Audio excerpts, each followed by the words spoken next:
আলাইকুম দর্শক, স্বাগত জানাচ্ছি আর টিভির দুপুরের সংবাদে। আপনাদের সঙ্গে রয়েছে আমি আফসানা সুরাইয়া। প্রায় 2 দশক পর নির্বাচনী সমাবেশে যোগ দিতে রাজশাহী পৌঁছেছেন বিএনপি চেয়ারম্যান তারেক রহমান।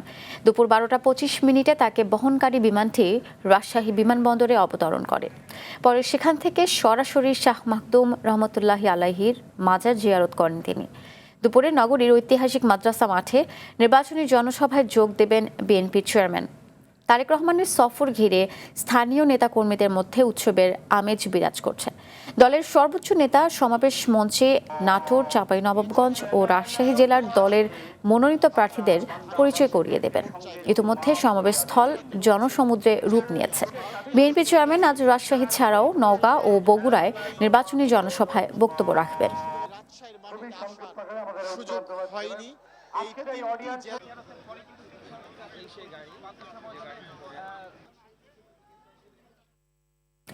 দর্শক, এই মুহূর্তে রাজশাহী মাদ্রাসা মাঠে আছেন সহকর্মী খান আলামিন, সেখান থেকে সরাসরি যোগ দিচ্ছেন আমাদের সাথে।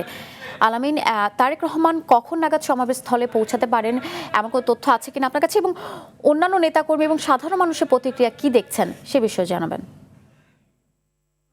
আমরা দেখছি তারেক রহমানের যে গাড়ি বহরটি রয়েছে সেটি রাজনৈতিক দলের নাই, মাজার জিয়ারত শেষে সমাবেশস্থলের ঠিক পাশের সড়কে বাংলাদেশের অস্তিত্বকে রক্ষা করতে হবে, এটা আপনাদের কাছে আবেদন নিবেদন। আমি আরেকটা কথা বলে আমি শেষ করতে চাই। অনেক মানুষ বাসটির সামনে গিয়ে তাকে চেষ্টা করছেন, সেই দৃশ্যটি আমরা দেখছি। হয়তো আমি বলতে চাই 2 থেকে 3 মিনিটের মধ্যে হবেন। তার আশা থেকে এই সমাবেশের যারা মূলত আজকের 13 জন প্রার্থীকে জনগণের সামনে তাদের জন্য ধানের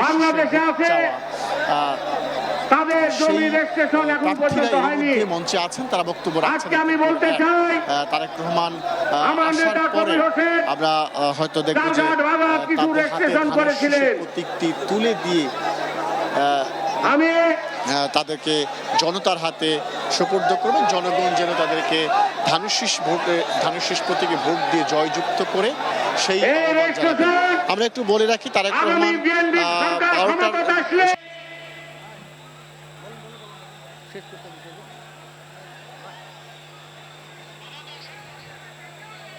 এই রেজিস্ট্রেশন আগামী বিএনপি সরকার ক্ষমতাতে আসলে এটাকে করতে হবে এবং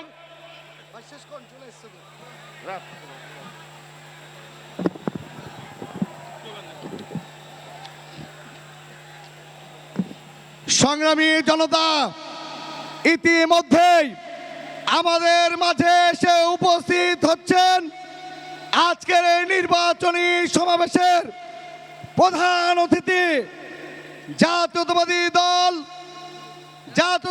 দলের সদ্য চেয়ারম্যান জননেতা জনাব তারেক রহমান। এই নেতা আছে, এই সারা বাংলাদেশের আমাদের নেতা আছে, আগামী বাংলাদেশ বিনির্মাণ করার নেতা আছে, এই বাংলাদেশের নতুন সম্ভাবনার নেতা আছে,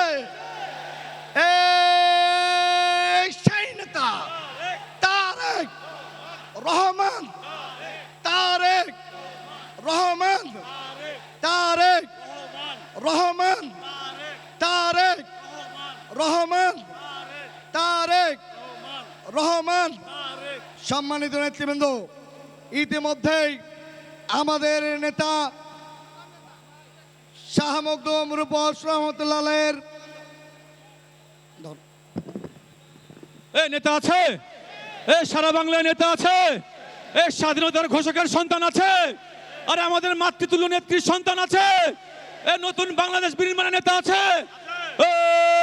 সেই নেতা তারেক রহমান। তারেক রহমান, তারেক রহমান, তারেক রহমান, তারেক রহমান, তারেক রহমান। তালি মেরে তারেক রহমান, তারেক। এ প্রতীক আছে, এই উন্নয়নের প্রতীক আছে, তারেক রহমানের প্রতীক আছে, এই রাজশাহীবাসীর প্রতীক আছে,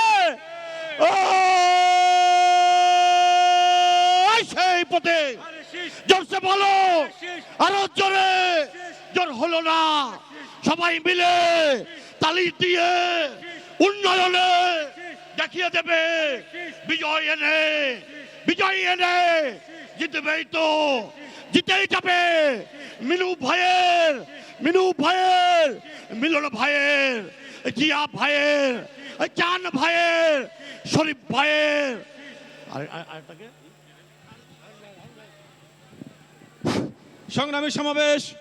আজকে আমাদের মাঝে উপস্থিত হয়েছেন আজকের অনুষ্ঠানের প্রধান অতিথি, যিনি বাংলাদেশে পতিত ফ্যাসিবাদের বিরুদ্ধে বাংলাদেশের সমস্ত রাজনৈতিক দলকে ঐক্যবদ্ধ করে বাংলাদেশে গণতন্ত্র প্রতিষ্ঠানের নেতৃত্ব দিয়েছেন। আপনাদের আমাদের প্রাণের নেতা, নন্দিত জননেতা জনাব তারেক রহমান। তারেক রহমান আমাদের মাঝে উপস্থিত হয়েছেন, সকলে করতালি দিয়ে তাকে স্বাগত জানান।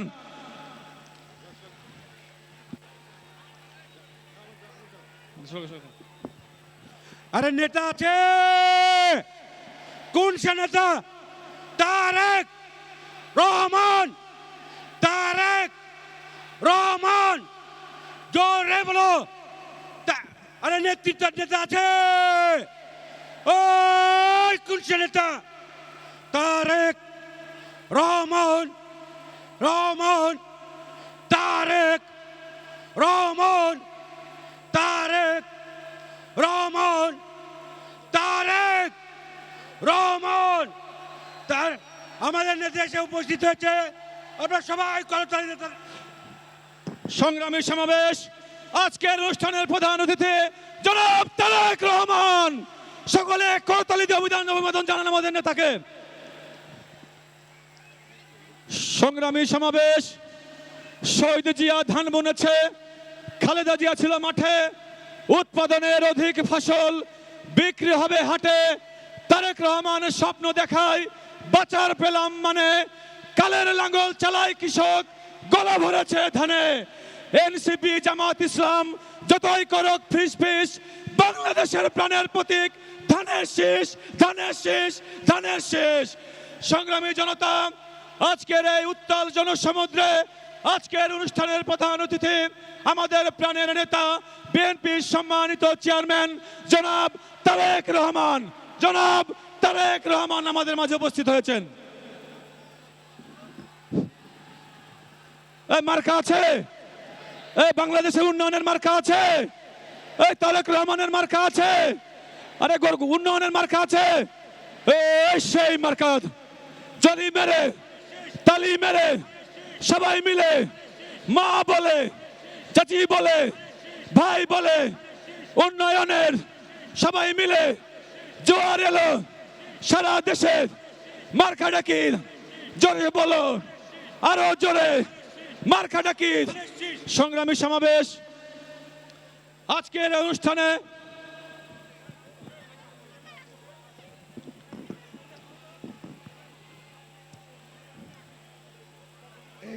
চকলেট দে, চকলেট। সহকর্মী খান আলমিন যুক্ত ছিলেন রাজশাহীর ঐতিহাসিক মাদ্রাসা মাঠ থেকে। 21 বছর পর রংপুরের পীরগঞ্জে আসছেন বিএনপি চেয়ারম্যান তারেক রহমান। শুক্রবার তিনি পীরগঞ্জে এসে জুলাই আন্দোলনে প্রথম শহীদ ও বেগম রোকেয়া বিশ্ববিদ্যালয়ের ছাত্র শহীদ আবু সাইদের কবর জিয়ারত করবেন। পাশাপাশি সাক্ষাৎ করবেন শহীদের পরিবারের সদস্যদের সঙ্গে। তারেক রহমানের আগমনকে কেন্দ্র করে আবেগ আপ্লুত শহীদ আবু সাইদের বাবা সন্তানের সমাধিস্থল পরিষ্কার করছেন। এদিকে পীরগঞ্জে তারেক রহমানকে স্বাগত জানাতে ব্যাপক প্রস্তুতি নেওয়া হয়েছে। এছাড়া রংপুর ঈদগাহ মাঠে জনসভায় বক্তব্য রাখবেন দলটির চেয়ারম্যান।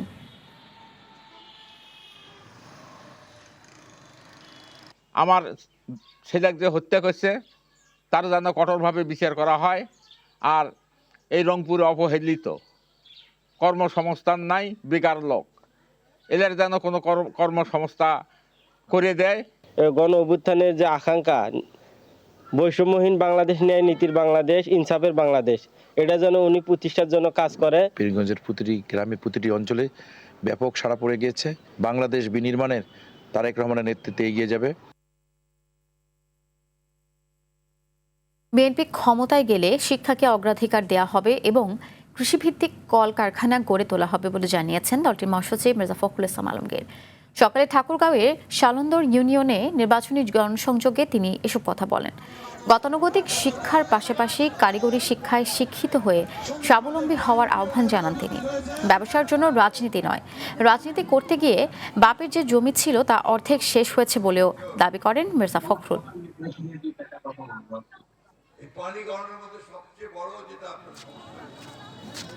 তাই আমি সকলকে এখানে নির্বাচিত আপনারা আমাকে করেন, আমি ইনশাআল্লাহ সরকারে থাকবো আল্লাহর হুকুমে, তাই না? আমি তখন আমাদের ছেলেদের জন্য চাকরির ব্যবস্থা করতে পারবো, আমি আমাদের এলাকাতে কৃষিভিত্তিক শিল্প কারখানা গড়ে তুলতে পারবো, ইপিজেড করতে পারবো, এয়ারপোর্টটা করতে পারবো, ঢাকায় মেডিকেল কলেজ করতে পারবো, বিশ্ববিদ্যালয় করতে পারবো। সারা দেশের মতো রাজধানীতে অষ্টম দিনের মতো চলছে নির্বাচনী প্রচার। সকাল থেকে ভোটের মাঠে নেমেছেন বিভিন্ন দলের প্রার্থীরা। রাজধানীর বিভিন্ন এলাকায় নেতাকর্মীদের সঙ্গে নিয়ে ভোট চাইতে ভোটারদের দাঁড়ে দাঁড়ে ঘুরছেন তারা। এদিকে প্রতিদ্বন্দ্বী প্রার্থীদের নির্বাচনী আচরণবিধি নিয়ে রয়েছে অভিযোগ, পাল্টা অভিযোগও। ঢাকা ৯ আসনে বিএনপি প্রার্থী হাবিবুর রশিদ হাবিব মাদারটেক, সবুজবাগ ও বাসাবো এলাকায় গণসংযোগ করেন। বলেন, নির্বাচন বানচাল করতে একটি মহল আন্তর্জাতিক ষড়যন্ত্রে লিপ্ত হয়েছে। আর ঢাকা ১২ আসনে নির্বাচনী জনসভায় যোগ দেন জামায়াতের আমির ডক্টর শফিকুর রহমান। বলেন, সব থেকে নির্যাতিত দল হয়েও কোনো প্রতিশোধ নেয়নি, জামাত কাউকে অন্যায়ভাবে মামলা দেয়নি।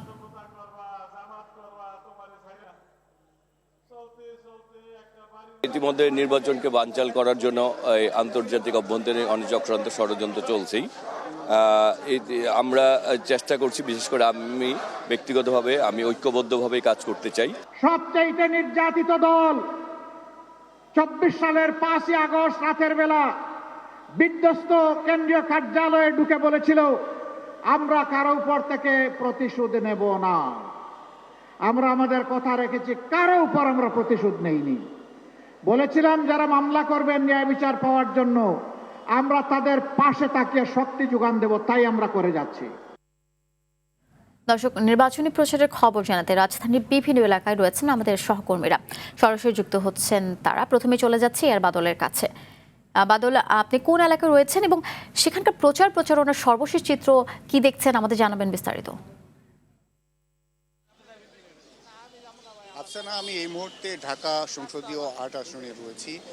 এটি ঢাকার একটি গুরুত্বপূর্ণ এলাকা। আমি যে এলাকাটিতে রয়েছি এটি ঢাকা ৮ আসনের একেবারেই বর্ডার। এর ঠিক রাস্তার ওপাশটাই ঢাকা ১০ আসন। এই আসনটি যিনি প্রচারের জন্য নেমেছেন তিনি মির্জা আব্বাস, বিএনপির প্রার্থী। তিনি কিছুক্ষণ আগে আজিজ সুপার মার্কেটে একটি মতবিনিময় সভা করেছেন।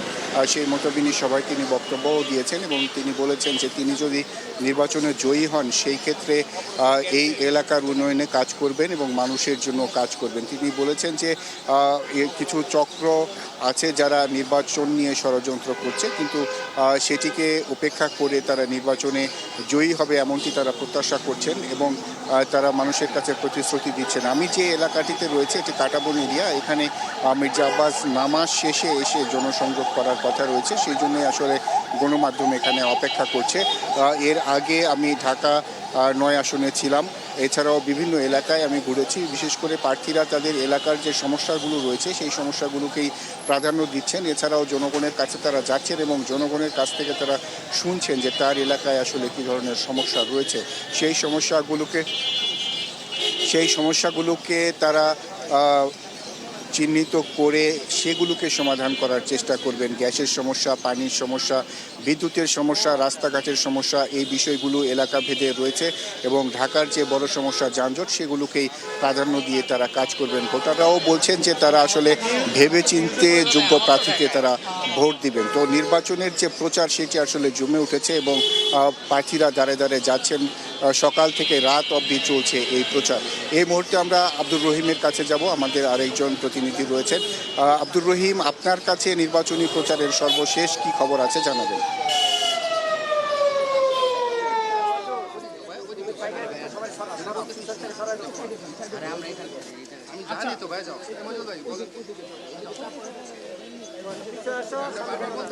ধন্যবাদ বাদল। আমরা রয়েছি ঢাকা 11 আসনে এবং এখানে প্রচারণা বিভিন্ন দলের প্রার্থীরা প্রচারণা করছেন। তবে আমি যে এলাকায় রয়েছি সেখানে ডক্টর এম এ কায়ুম তিনি প্রচারণা করছেন কিন্তু দুপুর থেকে এবং তিনি এখন রয়েছেন। আমরা দেখতে পাচ্ছি তিনি বিভিন্ন দলের প্রার্থীদের কাছে তিনি জনগণের কাছে যাচ্ছেন এবং বিভিন্নভাবে তিনি ভোট চাচ্ছেন এবং তিনি যেটি বলছেন তিনি নির্বাচিত হতে পারলে কিন্তু তিনি এলাকা মাদক মুক্ত একটি এলাকা গড়ার জন্য তিনি প্রতিশ্রুতি দিচ্ছেন এবং এছাড়াও কিন্তু বিভিন্নভাবে যুবকদের যারা বেকার রয়েছে তাদেরকে কর্মসংস্থানের কথাও কিন্তু তিনি বলছেন। এছাড়া তিনি রয়েছেন আমার এখানে। আমি যদি ওনাকে প্রশ্ন করি জানতে চাইবো যে আপনার নির্বাচন ইশতেহারে কি কি আছে বা কি দিতে চান? এলাকায় মূলত এখানে গ্যাসের সমস্যা। 91-এ প্রথম আমরা এই ভাটার এলাকায় গ্যাস দিয়েছিলাম। গ্যাসটা এটা আমরা সমাধান করার প্রক্রিয়া করব। আর মূলত আমি মাদক, সন্ত্রাস এবং চাঁদা মুক্ত একটা ঢাকা 11 আসন প্রতিষ্ঠার ভূমিকা নিয়ে কাজ করছি। ব্যাপক সাড়া পাচ্ছে মানুষের কাছ থেকে। আমি কমিউনিটি বেস এই জিনিসটা করব, সোসাইটি করে সেখানে সিসিটিভি লাগাবো, গেট লাগাবো, নাইট গার্ড রাখবো। সিসিটিভির মধ্যে আমরা ফাইন্ড আউট করব ওখানে কে মাদক বেচে, চাঁদাবাজি করে, কে ইফটিজিং করে, এভিডেন্স সহ প্রশাসন লোককে আমরা দিব এবং সকলকে নিয়ে আমরা এটা করব। ইনশাল্লাহ আগামী ঢাকা 11 আসন হবে একটা মাদক, সন্ত্রাস, চাঁদা মুক্ত।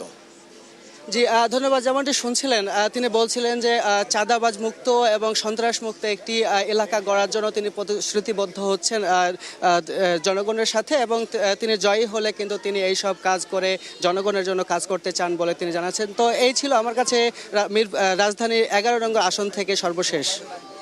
আপনাদের দুজনকে অসংখ্য ধন্যবাদ আমাদের সাথে যুক্ত হওয়ার জন্য। জামায়াত ইসলামের আমির ডক্টর শফিকুর রহমানের সঙ্গে সৌজন্য সাক্ষাৎ করেছেন ইইউ এর রাষ্ট্রদূত মিস্টার মাইকেল মিলার। বসুন্ধরার তার কার্যালয়ে বাংলাদেশে এই সাক্ষাৎ অনুষ্ঠিত হয়েছে। ইইউ রাষ্ট্রদূতের সঙ্গে ছিলেন political first secretary mister Sebastian Raiger Brown. এ সময় তারা বাংলাদেশ ও ইউরোপীয় ইউনিয়নের স্বার্থ সংশ্লিষ্ট বিভিন্ন বিষয়ে আলোচনা করেন। আসন্ন জাতীয় সংসদ নির্বাচন ও গণতন্ত্রকে অর্থবহ করার বিষয় আসে তাদের মিটিংয়ে। ভবিষ্যতে উভয়ের মধ্যে পারস্পরিক সম্পর্ক, উন্নয়ন ও অগ্রগতির ধারা অব্যাহত রাখার আশাবাদ ব্যক্ত করেন তারা।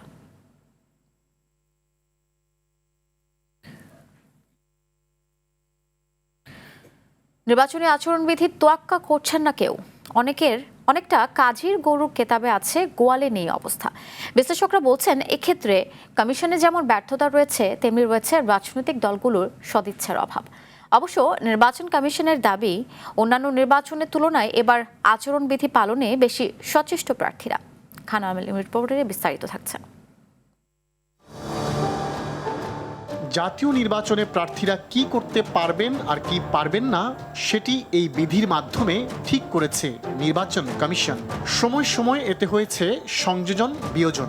লিফলেট বা হ্যান্ডবিল, ফেস্টুন, ব্যানার কিংবা বিলবোর্ড ব্যবহার নিয়ে বিধিতে অনেক আগে থেকেই দেওয়া আছে নির্দেশনা। কি আছে সেই নির্দেশনায়? বিধির 7-এর খতে বলা হয়েছে ব্যানার ফেস্টুনে রেক্সিন, পলিথিন, প্লাস্টিক তথা পরিবেশের জন্য ক্ষতিকর কোনো উপাদান ব্যবহার করা যাবে না। 7-এর ওতে স্পষ্ট করে উল্লেখ আছে এগুলো রঙিন হবে না। প্রতিটি ক্ষেত্রে নির্ধারণ করে দেওয়া হয়েছে আকারও। এবার বাস্তবতা দেখা যায়। প্রশাসনের প্রধান কেন্দ্র সচিবালয়ের একেবারে নাকের ডগায় ঢাকা 8 আসনের গুলিস্তান 0 পয়েন্ট। রঙিন ব্যানার টাঙিয়েছেন এনসিপির নাসিরউদ্দিন পাটোয়ারি ও বিএনপির মির্জা আব্বাস।